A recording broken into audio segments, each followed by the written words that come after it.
que eu trago é uma indicação e um pedido, uma solicitação dos moradores das adjacências ali, de São José, pessoas que moram, que vêm de José Gonçalves também, que saem lá de Tucuns, porque é um trecho em que acontecem muitos acidentes. E eu sei que uma indicação é uma rodovia, isso cabe ao Departamento Estadual de Estradas e Rodagens.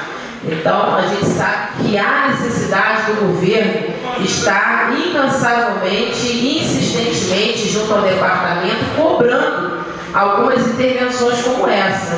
Eu fiz uma indicação para redutor de velocidade, tanto na Baía Formosa, naquele trecho onde foi colocado, quanto ali na curva do aeroporto. Foram duas indicações minhas.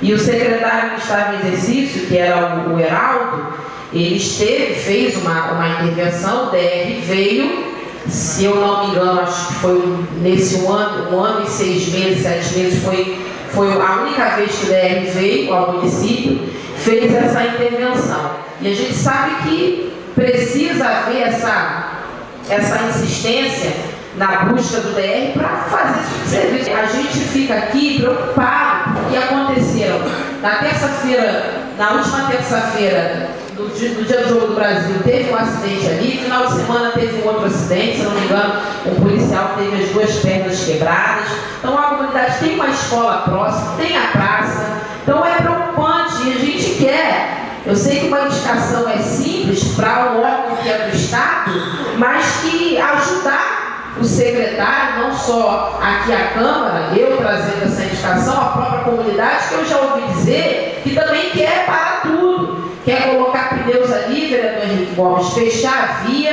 não deixar o carro entrar, nem sair. Então a gente precisa estar em cima do DR, ajudando o município, ajudando o secretário na cobrança. Eu acredito que todos nós sabemos do problema do trecho, que é preocupante. A gente não pode, de maneira nenhuma, perder mais vidas, então a gente precisa de uma solução para aquele trecho ali.